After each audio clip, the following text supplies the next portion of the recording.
જય શ્રી કૃષ્ણ વૈષ્ણવો. કહેવાય છે કે આ પવિત્ર અધિક માસ એટલે કે પુરુષોત્તમ માસમાં જે કંઈ પુણ્ય સત્કર્મ કરવામાં આવે છે તેનું ફળ અનેક ગણું વધી જાય છે.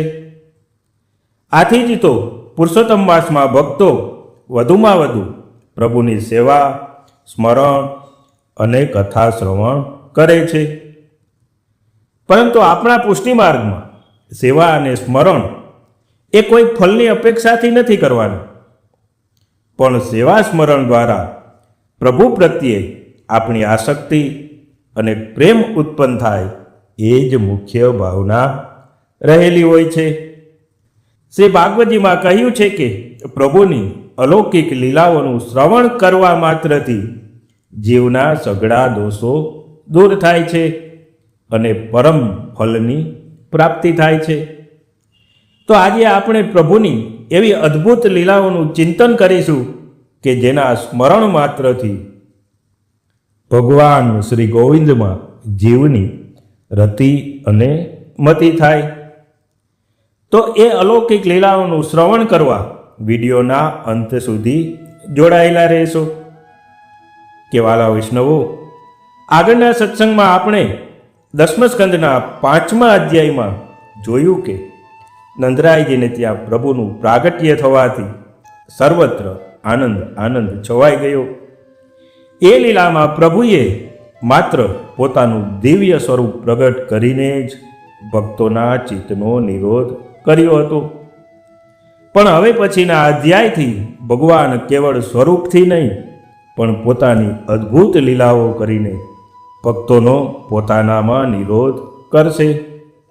હવે 6થા અધ્યાયમાં શ્રી સુખદેવજી કહે છે કે હે રાજન, મથુરાથી ગોકુલ તરફ આવતા માર્ગમાં નંદરાયજીએ વિચાર કર્યો કે વસુદેવજીનું વચન ક્યારેય ખોટું ન હોય. તેથી ગોકુલમાં ઉત્પાતની સંભાવના જાણી નંદ બાવાએ મનમાં ભગવાન શ્રી હરિનું સ્મરણ કર્યું. હવે આ બાજુ બાળકોનો નાશ કરવા માટે કંસે પૂતના નામની ઘોર રાક્ષસીને મોકલી હતી કે જે નગરો, ગામડા અને વ્રજમાં ફરીને નાના નાના બાળકોને મારતી હતી.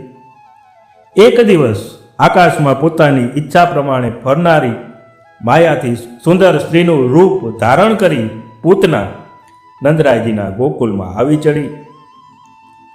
જ્યારે પૂતના આવી ત્યારે નંદરાયજી મથુરા ગયા હતા અને ગાયો વનમાં ચરવા ગઈ હતી. વૈષ્ણવો, નંદબાવા અને ગાયો એ બંને વિશુદ્ધ સત્વનું સ્વરૂપ છે અને જ્યાં વિશુદ્ધ સત્વ હાજર ન હોય ત્યાં જ પૂતના એટલે કે અવિદ્યા આવે છે. એ પૂતના કેવી શોભી રહી હતી તેનું વર્ણન કરતા કહ્યું છે કે એણે પોતાના કેસમાં મોગરાના પુષ્પો ગૂંથ્યા છે. નિતંબ અને સ્તન મોટા હોવાથી એની પાતળી કેડ જાણે કષ્ટ અનુભવતી હોય તેવું લાગે છે. સુંદર સુંદર વસ્ત્રો ધારણ કર્યા છે અને કાનના કુંડળો ઝૂલવાથી એની કાંતિ મુખ પર પડી રહી છે. તે સુંદર મંદ હાસ્ય અને કટાક્ષથી વ્રજવાસીઓના મનને હરી લેતી હાથમાં કમળ ફેરવતી આવે છે. તેને જોઈને ગોકુલના લોકો તો એમ જ સમજ્યા કે સાક્ષાત લક્ષ્મીજી પોતાના પતિના દર્શન કરવા પધાર્યા છે. બાળકોની શોધથી પૂતના દેવ ઈચ્છાથી નંદરાયજીના ઘરમાં આવી પહોંચી. ત્યાં તેણે ભસ્મમાં છુપાયેલા અગ્નિ જેવા દુષ્ટોના કાળ અને પોતાના તેજને ઢાંકીને પલંગ પર પોઢેલા બાલકૃષ્ણને જોયા. જેવો પૂતનાએ અંદર પ્રવેશ કર્યો કે ચરાચર જગતના આત્મા એવા પ્રભુએ પોતાના નેત્રો બંધ કરી દીધા. જેમ કોઈ અજ્ઞાની વ્યક્તિ ઝેરી સર્પને દોરડું માનીને ઉપાડી લે તેમ કાળના પણ કાળ એવા ભગવાન અનંતને પૂતનાએ પોતાની ગોદમાં લીધા. અહીં શ્રી મહાપ્રભુજી આજ્ઞા કરે છે કે પૂતના એ અવિદ્યાનું સ્વરૂપ છે. ભગવાને વિચાર્યું કે મારી દ્રષ્ટિ સામે અવિદ્યા ટકી શકે નહીં અને જો એને અત્યારે જ જ્ઞાન થઈ જશે તો આગળ લીલા કેવી રીતે થશે? એટલે પ્રભુએ નેત્રો બંધ કરી દીધા. મખમલના મ્યાનમાં છુપાયેલી તીક્ષ્ણ તલવાર જેવું પૂતનાનું હૃદય બહુ કપટી અને નિર્દય હતું, પણ બહારથી તો તે પરમ સુંદરી લાગતી હોવાથી માતા યશોદા અને રોહિણીજી એની કાંતિથી અંજાઈ ગયા અને તેમણે પૂતનાને રોકી નહીં. પૂતનાએ પોતાના સ્તનમાં હળાહળ ઝેર લગાવ્યું હતું. તેણે એક ક્રૂર સ્તન પ્રભુના મુખમાં મૂક્યું. બાળકના રૂપમાં રહેલા શ્રીહરિએ રોષપૂર્વક એ સ્તનને પોતાના બંને કોમળ હાથોથી પકડ્યું અને એવું દબાવ્યું કે ઝેર અને દૂધની સાથે પૂતનાના પ્રાણ પણ ખેંચવા માંડ્યા. રાક્ષસી ચીસ પાડી ઉઠી, છોડ છોડ, બસ કર. એની આંખો ફાટી ગઈ, હાથ પગ પછાડવા લાગી, આખું શરીર પરસેવે રેબઝેબ થઈ ગયું. એનો એ આર્તનાદ એવો ભયંકર હતો કે પર્વતો સહિત પૃથ્વી અને આકાશ ધ્રુજી ઉઠ્યા. લોકોને લાગ્યું કે જાણે આભ તૂટી પડ્યું છે. સ્તનોની અસહ્ય પીડાને કારણે પૂતના પોતાનું અસલી રાક્ષસી રૂપ છુપાવી ન શકી. એના પ્રાણ નીકળી ગયા, મોટું ફાટી ગયું અને વિખરાયેલા વાળ સાથે તે બહાર વ્રજમાં જઈને પડી. અહીં શ્રી મહાપ્રભુજી પૂતનાને પંચપર્વા અવિદ્યા કહે છે. પંચપર્વા અવિદ્યા એટલે સ્વરૂપનું વિસ્મરણ, દેહાધ્યાસ, ઇન્દ્રિય અધ્યાસ, પ્રાણાધ્યાસ અને અંતઃકરણ અધ્યાસ. પૂતનાએ વ્રજભક્તોને આ પાંચેય અધ્યાસમાં મોહિત કર્યા હતા. પૂતનાએ માતાઓને તેમના સ્વરૂપનું વિસ્મરણ કરાવ્યું. પૂતના મરી ત્યારે તેમણે જણાવ્યું કે પૂતનાને અહીં આવવા દીધી એ જ આપણી મોટી ભૂલ હતી. રક્ષા કરવા રાખેલા ગોપોને પૂતનાના રૂપમાં મોહ થવાથી પોતાનું સ્વરૂપ ભૂલી ગયા. સ્ત્રી રૂપમાં મોહ થવાથી તેમણે પૂતનાને રોકી નહીં. તે દેહાધ્યાસ. એવી રીતે મન સૌંદર્યથી અને નાક મોગરાના ફૂલની સુગંધથી લોભાયા. તે ઇન્દ્રિયાધ્યાસ. પૂતના પડતા બાળકના પ્રાણના રક્ષણનો વિચાર કર્યા વિના પોતાના પ્રાણ બચાવ્યા, પોતે જમીન ઉપર સૂઈ ગયા. તે પ્રાણાધ્યાસ. ગોપીઓના અંતઃકરણમાં ભગવાનનો સંબંધ હતો, તેનું જ તેમણે અહીં પૂતનામાં પણ સ્ફુરણ થયું. તેથી તેને લક્ષ્મી માની અને રોકી નહીં. તેનું કારણ હતું તેમનો અંતઃકરણ ધ્યાસ. સુખદેવજી કહે છે કે પડતા પડતા પૂતનાના વિશાળ દેહે 6 ગામની અંદરના વૃક્ષોને જમીન દોસ્ત કરી દીધા. એમનું મોઢું હળ જેવું ભયંકર, નસકોરા પહાડની ગુફા જેવા ઊંડા અને સ્તનો મોટી શિલાઓ જેવા હતા. જ્યારે ગોપીઓએ જોયું કે આ ભયંકર રાક્ષસીની છાતી પર નાનકડો કનૈયો નિર્ભય થઈને રમી રહ્યો છે, ત્યારે તેઓ દોડી ગઈ અને લાલાને પધરાવી લીધા. યશોદાજી અને રોહિણીજીએ તરત જ લાલાની નજર ઉતારવા ગાયની પૂંછડી ફેરવી, ગૌમૂત્રથી સ્નાન કરાવ્યું અને ગાયની ચરણરજ આખા શરીરે લગાવી. ભગવાનના 12 નામો કેશવ, માધવ વગેરે લઈને દ્વાદશ અંગો ઉપર રક્ષાપટલી કરી. ત્યારબાદ ગોપીઓએ બીજ મંત્રો દ્વારા બાળકના અંગોનો ન્યાસ કરીને ભગવાનના નામ લઈ લઈને ભગવાનના જ આધિદૈવિક દોષો નિવાર્યા. પછી પ્રેમથી બંધાયેલી ગોપીઓએ જેની રક્ષા કરી છે એવા પોતાના પુત્રને સ્તનપાન કરાવી શ્રી યશોદાજીએ પલંગમાં પોડાડ્યા. એટલામાં તો નંદરાયજી વગેરે ગોપો મથુરાથી વ્રજમાં આવ્યા અને પૂતનાના દેહને જોઈને આશ્ચર્યચકિત થઈ ગયા. નંદબાવા કહેવા લાગ્યા કે વસુદેવજી મથુરામાં જે બોલ્યા હતા તે જ ઉત્પાત અહીં જોવા મળે છે. વસુદેવજી ખરેખર કોઈ મોટા યોગેશ્વર છે. વ્રજવાસીઓએ પૂતનાના શરીરના ટુકડા કરી તેને દૂર લઈ જઈ અગ્નિદાહ આપ્યો. ભગવાન શ્રી કૃષ્ણએ એનું સ્તનપાન કર્યું હોવાથી એના બધા જ પાપ બળીને ભસ્મ થઈ ગયા. તેથી જ એના ચિતાના ધુમાડામાંથી અગુરુની સુગંધ વહેવા લાગી.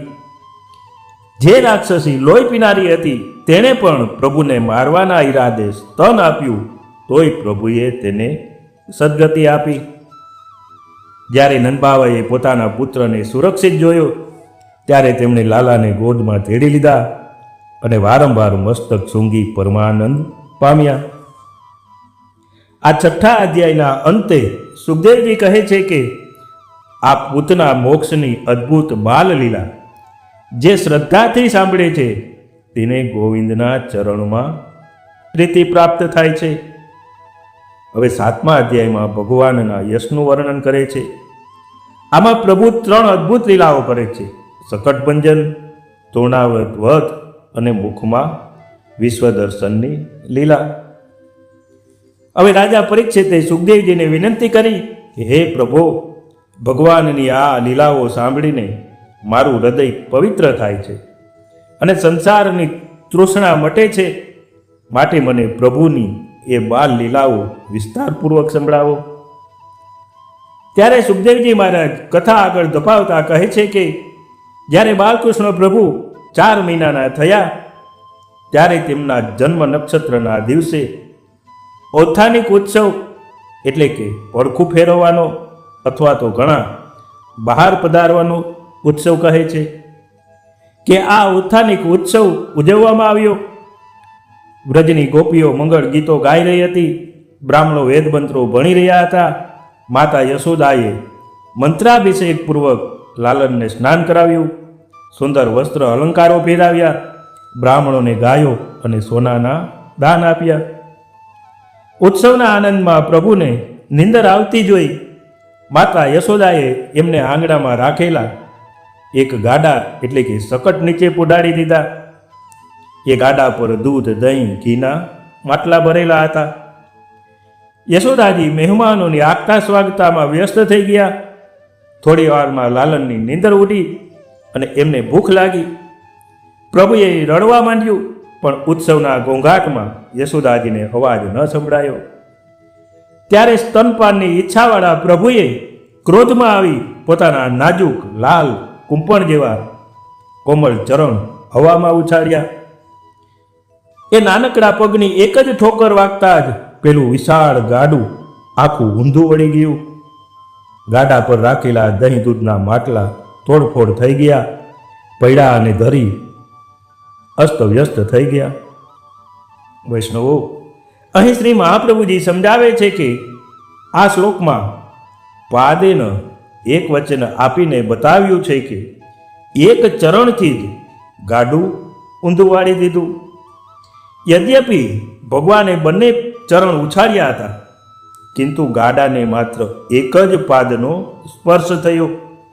આ એક ચરણથી જ ગાડું ઊંધું વળી ગયું. ગાડાના અંદરના ભાગમાં રાખેલા અનેક પ્રકારના રસોવાળા ઘી, મધ, ગોળ, દહીં તેમજ માખણથી ભરેલા ચામડાના બનેલા પાત્રો તે પણ ગાડું ઊંધું થવા પર નીચે પડી ગયા. ગાડામાં આ રસોથી ભરેલા પાત્રો રાખવામાં આવ્યા હતા.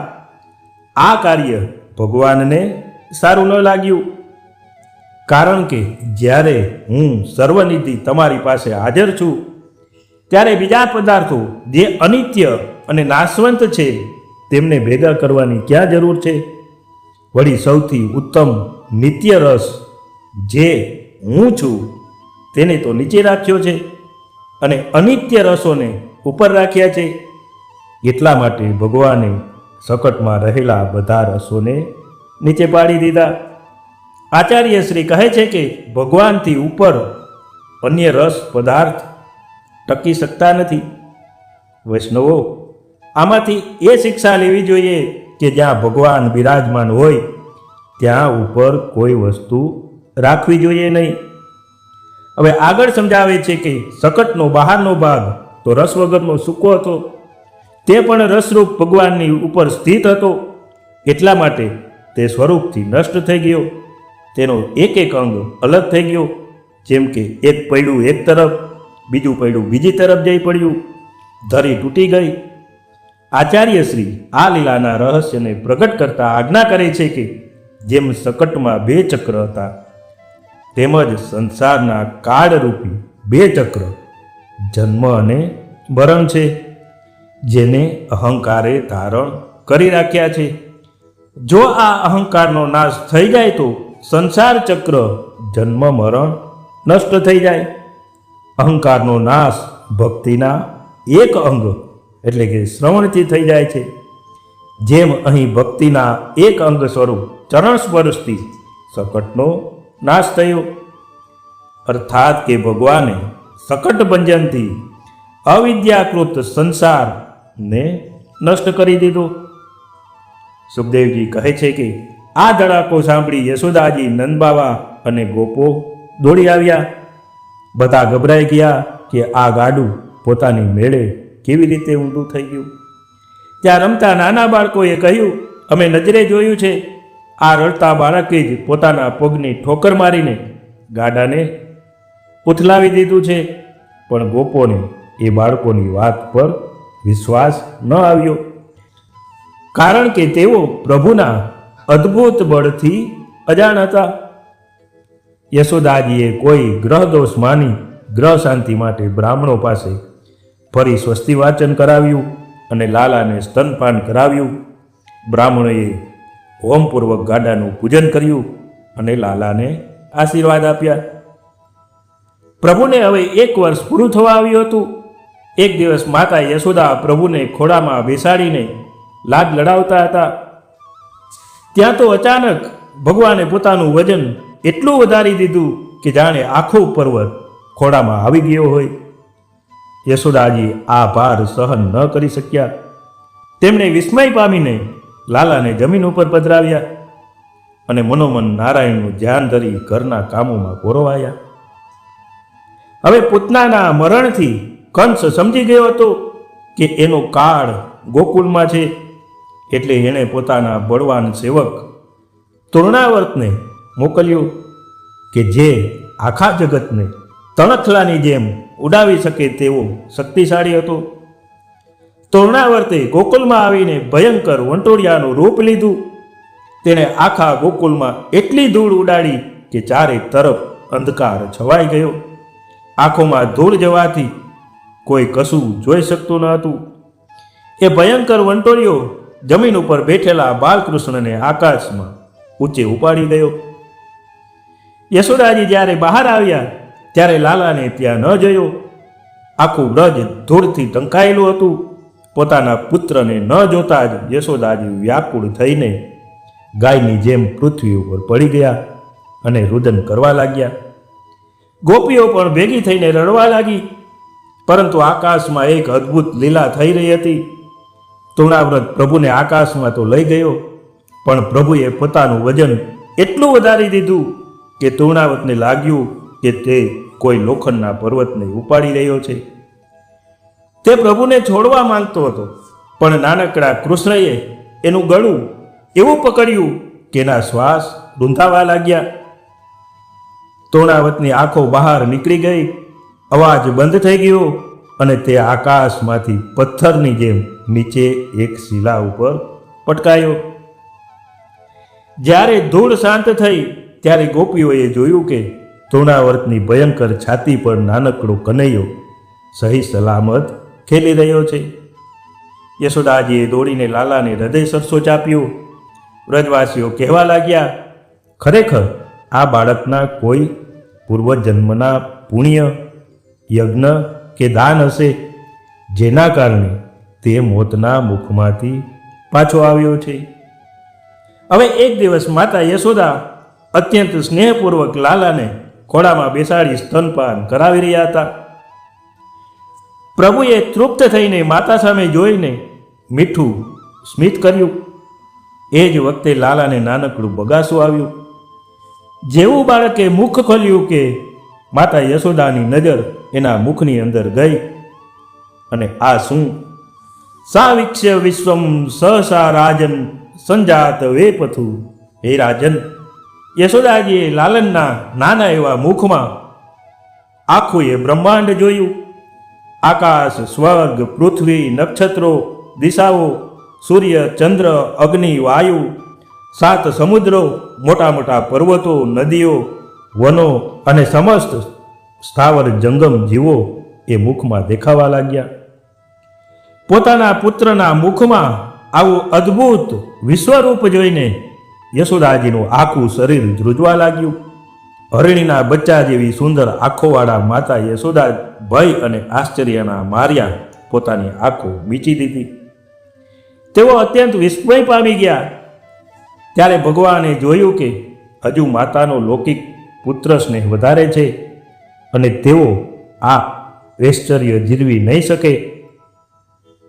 એટલે ભગવાને તરત જ પોતાની માયા સંકેલી લીધી અને ફરી પાછા નાનકડા બાળક બની ગયા. નંદબાવા અને વ્રજવાસીઓ આ બધી લીલાઓ જોઈને પ્રભુના અનંત યશ ગાન ગાવા લાગ્યા. આમ અહીં 6ઠ્ઠા અને 7મા અધ્યાયની લીલાઓ પૂર્ણ થાય છે. તો વાલા વૈષ્ણવો, આજનો સત્સંગ શ્રી બાલકૃષ્ણ પ્રભુના શ્રી ચરણોમાં સમર્પિત કરીએ છીએ. પ્રભુની અલૌકિક બાલ લીલાઓનું વધુ અવગાહન આપણે હવે પછીના સત્સંગમાં કરીશું. ત્યાં સુધી સર્વને જય શ્રી કૃષ્ણ.